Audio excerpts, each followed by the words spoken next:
रात की शादी में सुबह का खाना।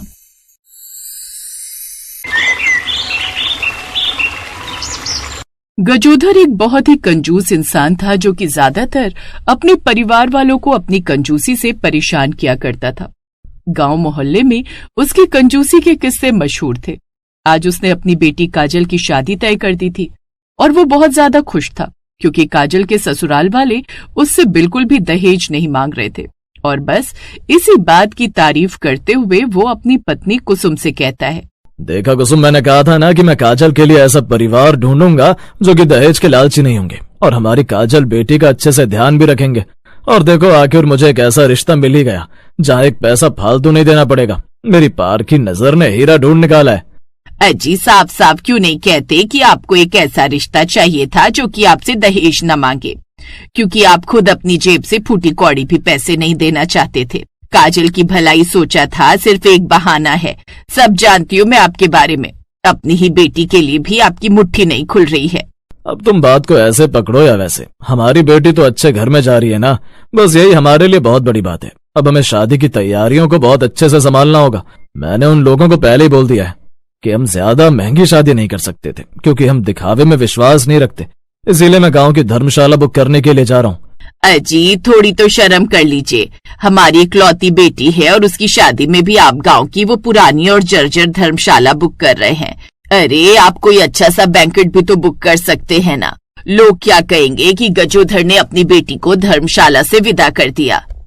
मैं बिल्कुल भी कंजूस नहीं हूँ कुसुम, मैं तो बस व्यावहारिक हूँ। गांव की धर्मशाला बड़ी है और उसमें ज्यादातर लोग आ पाएंगे और मैं चाहता हूँ कि पूरा गांव हमारी बेटी की शादी में आए, इसीलिए मैं उसे बुक करने के लिए जा रहा हूँ। और जो पैसे मैं धर्मशाला बुक करके बचाऊंगा वो पैसे मैं खाने के इंतजाम में लगा दूंगा। तुम फिक्र मत करो। अगर बारातियों को खाना अच्छा मिले तो वो किस जगह पर खाना खा रहे हैं और किस हाल में बैठ रहे हैं, इस बात से उन्हें कोई भी फर्क नहीं पड़ता। पेट पूजा सही हो तो सब सही रहता है।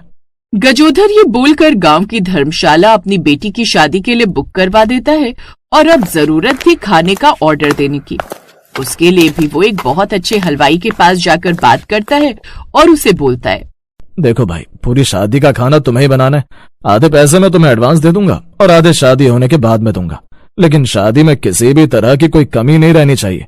खाना इतना बढ़िया होना चाहिए कि सारे मेहमान मेरी सजी हुई दुल्हन बनी हुई बेटी से ज्यादा तुम्हारे हाथों के खाने की तारीफ करें। देखो भाई साहब, खाना बनाने का काम तो ऐसा होता है कि जितने पैसे दोगे और जितना अच्छा माल मसाला लाओगे उतना ही बढ़िया खाना बनेगा। और अगर आप पैसे ज्यादा देने को तैयार हैं तो खाना भी आपको बढ़िया ही मिलेगा, इसीलिए ज्यादा परेशान होने की जरूरत नहीं है आपको। गजोधर थोड़े बहुत पैसे हलवाई को एडवांस दे देता है और हलवाई भी वो पैसे लेकर उसकी बेटी की शादी की बुकिंग ले लेता है। ऐसे ही कुछ दिन गुजरते हैं और शादी की तारीख जैसे जैसे करीब आने लगती है, गजोधर का दिमाग अपनी कंजूसी के नए नए तरीके सोचने लगता है। एक दिन गजोधर फिर से हलवाई के पास जाता है और कहता है, हलवाई भाई एक बात सुनो, तुमने जो लिस्ट दी है उसमें सामान बहुत ज्यादा लिखा है। देखो, शादी तो रात की है और शहर से बारात आएगी। शहर के लोग रात में कम खाना खाते हैं क्योंकि उन्हें अपनी सेहत का डर रहता है। तुम ऐसा करो, पनीर की सब्जी की जगह आलू मटर की तरी वाली सब्जी रख दो। पनीर आजकल बहुत नकली आ रहा है। और सुनो, ये दूध वाली मिठाई की जगह सादा सूजी का हलवा बना देना, दूध बहुत महंगा आ रहा है आजकल। अरे साहब, अगर आप सामान कम करेंगे और पनीर हटा देंगे तो मेहमान बातें बनाएंगे। शहर से बारात आएगी, वो लोग खाने में पनीर और मिठाई ढूंढेंगे। आपकी इज्जत का सवाल है। अरे तुम मेरी इज्जत का चिंता मत करो, तुम बस मसाले ऐसे डालना कि लोगों को पता ही ना चले कि अंदर क्या है। और सुनो, सामान की मात्रा भी थोड़ी कम रखना, लोग प्लेट में खाना छोड़ देते हैं, बहुत नुकसान होता है। हलवाई मना करता रहा लेकिन गजोधर ने अपनी जिद नहीं छोड़ी। शादी का दिन आता है। रात की शादी थी और बारात गाजे बाजे के साथ दरवाजे पर पहुंच जाती है। धर्मशाला में मामूली सजावट हुई थी जिसे देखकर बाराती आपस में खुसुर फुसुर करने लगे थे। जयमाला की रस्म निपटती है और फिर सब लोग खाने के स्टॉल की तरफ बढ़ते हैं। अरे ये कैसी शादी है? पनीर की सब्जी मांगी तो कटोरी में सिर्फ पानी और मिर्च का शोरबा तैर रहा है। गजोधर ने तो अपनी कंजूसी की हद कर दी। हाँ भाई, पूरियां भी इतनी ठंडी और सख्त हैं कि दांत टूट जाए। यहाँ तो पीने का ठंडा पानी भी खत्म हो गया, लगता है मैं भूखा ही वापस जाना पड़ेगा। धीरे धीरे ये बात पूरे मंडप में फैल जाती है और लड़के का पिता यानी गजोधर का समधी उसके पास आकर बहुत ज्यादा गुस्सा होता है। गजोधर जी, ये क्या मजाक लगा रखा है आपने? हमने आपसे 1 रुपया दहेज नहीं मांगा, पर इसका मतलब ये तो नहीं कि आप हमारे मेहमानों को बेइज्जत करेंगे। आधा खाना खत्म हो गया और मेरे सबसे खास रिश्तेदार अभी तक भूखे खड़े हैं। अगर खाना नहीं मिला और इंतजाम नहीं सुधरा तो मैं इसी वक्त बारात वापस ले जाऊंगा। अरे समधी जी, आप गुस्सा मत होइए, शांत रहिए। शायद गांव वाले मेहमान कुछ ज्यादा ही आ गए, इसीलिए कमी पड़ गई। मैं अभी देखता हूँ, आप बस थोड़ा सा इंतजार कीजिए, मैं अभी हलवाई से कुछ और ताजा बनवाने के लिए बोलता हूँ। गजोधर घबराकर किचन के पीछे वाले हिस्से में भागता है और हलवाई पर बुरी तरह चिल्लाने लगता है। हलवाई, ये क्या किया तूने? बाहर खाना खत्म हो गया और मेहमान हंगामा कर रहे हैं। मेरी नाक कटने वाली है, जल्दी से कुछ बना वरना मैं कहीं का नहीं रहूंगा। साहब, मैंने तो आपको पहले ही हाथ जोड़कर कहा था कि सामान बहुत कम है। अब किचन में सिर्फ थोड़ा आटा और कुछ किलो आलू बचे। अब इतने से सामान में मैं पूरे शहर की बारात के लिए क्या जादू कर दूं? भाई, जो है वही बना, बस मेरी लाज बचा ले। गर्मा गर्म आलू की रसेदार चटपटी सब्जी बनाते और ताजा ताजा फूली हुई पूरियां उतार दे, और वो जो थोड़ी सूजी बची है उसका हलवा बना दे। जल्दी कर, इज्जत का सवाल है। अब रात के 3 बज रहे थे। धर्मशाला में सन्नाटा था, लेकिन किचन में हलवाई ने फिर से बड़ा चूल्हा जलाया। ताजा आलू पूरी की महक पूरे धर्मशाला और बाहर की गलियों में फैलने लगी। जैसे ही कढ़ाइयों से गर्मा गर्म फूली हुई पूरियां और मसालेदार आलू की सब्जी मेजों पर पहुंची, लोग टूट पड़े। रात की शादी का खाना अब सुबह का ताजा और लजीज नाश्ता बन गया था। वाह भाई, असली मजा तो अब आ रहा है। रात वाला वो पानी जैसा खाना तो कुछ भी नहीं था, ये ताजा आलू पूरी खाकर तो भाई रूह खुश हो गई। हाँ, गजोधर ने तो गजब ही कर दिया भाई। रात को हल्का खाना रखवाया और अब सुबह होते ही ऐसा जोरदार नाश्ता दिया कि सब बुराई भूल गए। देखते ही देखते सुबह के 5 बज गए। जो लोग गजोधर को थोड़ी देर पहले कोस रहे थे, अब वही उसकी वाहवाही करने लगे। गजोधर, जो डर के मारे पीछे छिपा बैठा था, सीना तानकर सबके बीच आ जाता है। देखा कुसुम, मैंने कहा था ना कि मेरा खाना इतना बढ़िया होगा कि लोग सदियों तक याद रखेंगे। अब देखो, लोग उस नकली पनीर को भूल गए और इस ताजा आलू पूरी की तारीफ कर रहे हैं। मेरी इस योजना ने मेरा नाम पूरे खानदान में ऊंचा कर दिया। अजी, ये तो आपकी किस्मत बहुत ज्यादा अच्छी थी कि इस ताजा खाने ने ऐन मौके पर आपकी इज्जत बचा ली, वरना आज तो हमारी बेटी के ससुराल वाले हमें कहीं मुंह दिखाने लायक नहीं छोड़ते। सुबह के 7 बजते हैं और सूरज की पहली किरण के साथ काजल की विदाई का समय आ जाता है। गजोदर भाई, रात को थोड़ी असुविधा हुई, उसके लिए माफी चाहते हैं, पर सुबह का ये ताजा खाना खिलाकर आपने हमारा दिल जीत लिया। ऐसी आलू पूरी और हलवा तो हमने आज तक किसी भी बड़ी शादी में नहीं खाया। आपका इंतजाम हम हमेशा याद रखेंगे। गजोधर मुस्कुराता है और अपनी जेब में बचे हुए पैसों को महसूस करके बहुत ज्यादा खुश होता है। हलवाई भी अपने बर्तन समेटते हुए खुद से कहता है कि गजोधर जैसा कंजूस और खुशकिस्मत आदमी आज तक नहीं देखा, जिसने अपनी सबसे बड़ी गलती और कंजूसी को भी अपनी सबसे बड़ी कामयाबी बना दिया। शादी खत्म होने के बाद गजोधर घर लौटता है और आराम से सोफे पर बैठता है। अजी, शादी तो हो गई, लेकिन हलवाई के बाकी पैसे देने हैं या नहीं? वो बाहर खड़ा है। अरे उसे बोलो थोड़ा रुक जाए, शादी में कुछ पत्तलें और गिलास बच गए हैं, पहले मैं उन्हें बाजार वापस करके आऊंगा। जो पैसे मिलेंगे उसी में से उसकी मजदूरी दूंगा। पैसे तो पेट पर नहीं उगते ना कुसुम। आप कभी नहीं सुधरेंगे। आपकी ये कंजूसी हमें किसी दिन ले डूबेगी। अरे नहीं डूबेगी, देख लेना, ऐसी कंजूसी से मैं काजल के बच्चे के मुंडन में भी ऐसी पार्टी दूंगा और तब भी लोग मेरी तारीफ करेंगे। गजोधर की ये बात सुनकर कुसुम भी अपनी हंसी नहीं रोक पाती। पूरा परिवार काजल की विदाई के बाद थोड़ा उदास तो था, लेकिन गजोधर की इन हरकतों ने घर का माहौल फिर से हल्का कर दिया था। आखिर गजोधर था ही ऐसा जो अपनी कंजूसी से भी खुशियां बटोरना जानता था।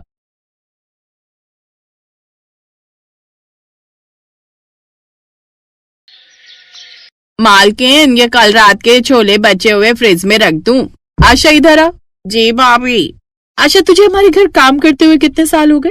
भाभी, मुझे तो 4 साल हो गए। तो पिछले 4 सालों से अभी तक नहीं समझी कि हमारे घर में रात की सब्जी सुबह नहीं खाई जाती? चुपचाप उसे नाली में फेंक दे, कोई नहीं खाएगा रात के छोले। अरे बहन जी, भाई साहब, आप लोग चाय पीजिए। हमारे घर के नौकर बार बार एक बात भूल जाते हैं, बहू उन्हें जब तक ना समझाए समझते ही नहीं है। मुस्कान के मम्मी पापा अपनी बेटी के होने वाले ससुराल को देखने के लिए आए हुए थे, पर वहां पर जब मुस्कान की मम्मी ने उसकी होने वाली जेठानी की नौकरानी से रात का खाना फेंकने के लिए कहा, तब कुछ पलों के लिए मुस्कान की मम्मी को अजीब सा लगा। घर आकर भी उनका चेहरा थोड़ा उदास था। अब छोड़ो भी सुषमा, हर किसी के घर का अपना अपना हिसाब होता है। तुम्हें क्या लगता है, क्या वो सब सही था? मैंने खुद देखा, उनकी नौकरानी आशा इतना बड़ा पतीला भरा हुआ छोलों की नाली में फेंक कर आई थी। हम लोग तो अनाज का बिल्कुल भी अपमान नहीं करते। हाँ, ये अलग बात है कि 2-3 दिन पुरानी चीज हो जाए तो उसे फेंकना पड़ता है, पर रात की सब्जी सुबह फेंकने का तो कोई तुक ही नहीं है। जब सब्जी फ्रिज में रखी है, खराब नहीं हुई है, रात को बनाई हुई सब्जी को सुबह सुबह फेंक दो, बात बहुत गलत सी दिखाई दे रही है। मम्मी, आपकी बातें सुनकर तो मुझे भी बहुत बुरा लग रहा है कि मैं ऐसे घर में जा रही हूँ। अरे हो सकता है रोजाना ऐसा ना करते हो, कभी कभी कोई सब्जी फेंक देते होंगे। अब ये सब देखकर हम रिश्ता तो मना नहीं कर सकते ना। सगाई हो चुकी है, शादी की तारीख निकल आई है, और फिर समीर भी बहुत अच्छा लड़का है। हाँ पापा, आप ठीक कह रहे हो। हम उनकी गलती की वजह से समीर जी के साथ गलत नहीं कर सकते। समीर जी आप दोनों को बहुत मान देते हैं। मुस्कान और उसके मम्मी पापा ने बात को वहीं खत्म कर दिया। वो नहीं चाहते थे कि एक छोटी सी बात की वजह से शादी जैसा बड़ा रिश्ता टूटे, पर मुस्कान ने अपने मन में ठान लिया था कि शादी के बाद अगर उसने ऐसा होते हुए देखा तो वो बोलेगी जरूर। कुछ समय बाद मुस्कान और समीर की शादी हो जाती है। शादी के बाद जैसा मुस्कान की मम्मी ने बताया था वैसा ही मुस्कान को देखने मिला। ऐसे ही एक सुबह रसोई में जब मुस्कान नाश्ता लेने के लिए पहुंची तब उसने देखा नौकरानी आशा काफी सारा पालक पनीर डस्टबिन में फेंक रही है। मुस्कान उसे रोक देती है। अरे अरे आशा दीदी, ये क्या कर रही हो? रुको, ये पालक पनीर क्यों फेंक रही हो? छोटी भाभी, मालकिन ने बोला है रात को जो भी सब्जी या दाल बच जाए उसे सुबह फेंक दो। पर ये खराब थोड़ी है, लाओ ये सब्जी मुझे दो। पर भाभी, अगर मैंने ये सब्जी नहीं फेंकी तो बड़ी भाभी गुस्सा करेंगी। नहीं करेंगी गुस्सा, लाओ दो मुझे। छोटी भाभी, आप इस सब्जी का करोगे क्या? मैं इस सब्जी को दोबारा तड़का लगाऊंगी। पता है, रात की सब्जी सुबह नाश्ते में खाओ तो बहुत टेस्टी लगती है, खासकर साग, पालक, करेले, राजमा, ये सब तो अगले दिन ही टेस्टी लगते हैं। मुस्कान की बातें सुनकर आशा चौंक गई। मुस्कान पालक पनीर तड़का लगाने लगी। मुस्कान ने बर्तन गैस पर रखा और उसमें थोड़ा देसी घी और प्याज टमाटर के साथ थोड़े मसाले डालकर पालक पनीर को दोबारा से चटपटा तड़का लगा दिया। बराबर में खड़ी आशा सब देख रही थी। तड़के की खुशबू पूरे घर में फैल गई। रसोई में आज कुछ खास बन रहा है, बड़ी बढ़िया खुशबू आ रही है। आशा रसोई में जरूर कोई सब्जी बना रही होगी, उसमें देसी घी डाला होगा, तभी अच्छी खुशबू आ रही है। नाश्ता तो सबने कर लिया, फिर आशा दोबारा से क्या बना रही है, मैं देख कर आती हूँ। जेठानी रसोई में जाती है। गैस पर पालक पनीर उबल रहा था, ये देखकर वो गुस्से में आ जाती है। मुस्कान, ये क्या कर रही हो? ये तो रात का पालक पनीर है ना? आशा, मैंने तो ये पालक पनीर तुम्हें फेंकने के लिए बोला था, फिर ये यहाँ क्या कर रहा है? भाभी, इसे मैंने दोबारा से तड़का लगाया, रात का ही तो था, कोई खराब थोड़ी हो जाती है। इतनी टेस्टी सब्जी थी, मुझे तो बहुत पसंद आई थी। आशा ने बहुत बढ़िया सब्जी बनाई थी। रात की सब्जी सुबह तक खराब थोड़ी हो जाती है। मैंने सोचा मैं गरम कर लेती हूँ, उसके साथ थोड़े से चावल बना लूंगी तो सब्जी लग जाएगी। मुझे लगता है तुम्हें इस घर के नियम समझाने पड़ेंगे। माँ जी, माँ जी। क्या हुआ बहू, क्यों इतना शोर मचाया हुआ है? शोर मचाने वाली तो बात ही है। आपको पता भी आपकी नई बहू ने क्या किया है? रात की बची हुई सब्जी को दोबारा तड़का लगा दिया। ये हमें अब रात की सब्जी खिलाने के बारे में सोच रही है। क्या? ये तुम क्या कह रही हो बहू? रात की सब्जी सुबह तड़का लगाकर? मुस्कान, क्या कर रही हो तुम रसोई में? माँ जी, मैं तो बस रसोई में रात की सब्जी को तड़का लगा रही थी। पालक पनीर रात का बहुत अच्छा बना हुआ था, मैंने सोचा मैं गर्म कर लेती हूँ, सब चावल के साथ खा लेंगे। पर इस बात पर भाभी गुस्सा हो गई। आशा को आपने इतनी टेस्टी सब्जी फेंकने के लिए कह दिया। मुझे ये देखकर बहुत हैरानी हुई और दुख भी हुआ। हम अनाज बेफिजूल में क्यों फेंके जब अनाज खराब ही नहीं हुआ? मुस्कान, तुम्हें इसमें क्या दिक्कत है? अगर हमने रात की सब्जी सुबह फेंकने के बारे में सोचा, हम ऐसे ही करते हैं, हम रात की सब्जी को सुबह फेंक देते हैं। कोई बात नहीं, आप लोगों को नहीं खानी तो मत खाओ, पर मैं सब्जी फेंकने नहीं दूंगी। मैं अन्न का अपमान नहीं कर सकती हूँ, मैं आप लोगों को परेशान नहीं करूंगी, बस रात की सब्जी सुबह फेंकी नहीं जाएगी। उसका मैं जो भी करूँ वो मेरे ऊपर है। ठीक है आशा, आज से रात की सब्जी मत फेंकना, मुस्कान को ही देना। इसे ज्यादा शौक आ रहा है ना रात की सब्जी को तड़का लगाकर खाने का, तो इसे खाने दिया करो। थोड़ी बहुत मैं भी खा लेता हूँ बहू, पालक पनीर मुझे भी दे देना। मुस्कान की सास और जेठानी अपने अपने कमरे में चली गई। मुस्कान ने तड़का लगाया हुआ पालक पनीर अपने ससुर को दिया और खुद भी उसी के साथ चावल बनाकर खाए।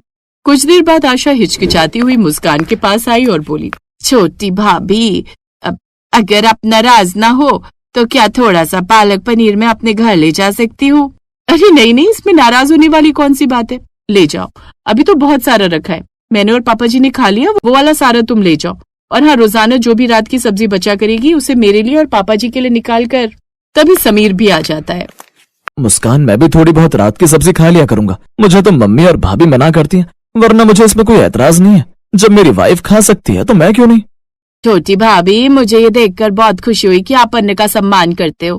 भैया जी, आपको पता है जब मेरे से मालकिन और बड़ी भाभी रात की सब्जी फेंकने के लिए कहती थी तो कई बार मेरा मन करता था कि मैं उनसे कहूं कि ये रात की सब्जी मुझे दे दो, पर डरती थी बोलने में। आपको पता है भैया जी, मेरे घर तो सुबह के समय खाना ही नहीं बनता। कभी कभी तो रात को हम रोटी नमक लगाकर ही खा लेते हैं। क्या करूं, जितने पैसे मालकिन देती है उतना तो किराया चला जाता है। मेरे पति रिक्शा चलाते थे, पर उनका एक्सीडेंट हो गया, इस वजह से अब वो घर पर ही रहते। सारे घर का गुजारा मुझे ही करना होता है। तभी मैंने छोटी भाभी से कहा कि सब्जी मुझे दे दिया करें, मुझे बहुत सहारा हो जाएगा। बोलते बोलते आशा का गला सूख गया।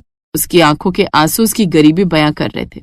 रसोई के बाहर खड़ी मुस्कान की सास और जेठानी को भी अपने किए पर बहुत पछतावा हो रहा था। वो दोनों अंदर आई। मुस्कान, आज तुम्हारी वजह से हमें अपनी गलती का एहसास हुआ है। हम इतने सालों से अन्न का अपमान कर रहे थे, खाना वेस्ट कर रहे थे, पर ना जाने कितने ऐसे लोग हैं जिन्हें खाना नसीब भी नहीं होता। हमसे बहुत बड़ा पाप हुआ है। आशा, रात की जो भी सब्जी बचेगी अब से हम सब सुबह तड़का लगाकर खाए करेंगे, और हाँ, बाकी की सब्जी तुम अपने घर ले जाया करना। अब इस घर में खाने का अपमान नहीं होगा, खाना वेस्ट नहीं होगा। मुस्कान की एक अच्छी पहल से उसके ससुराल वालों ने अच्छी आदत को अपनाया। अब खाना वेस्ट नहीं होता था, बल्कि रात की सब्जी को सुबह तड़का लगाकर फिर से नया रूप दिया जाने लगा। ये कहानी हमें यही संदेश देती है कि रात की सब्जी, रोटी, दाल हम सुबह नाश्ते में तड़का लगाकर और गरम करके खाएं तो इसमें कोई बुराई नहीं।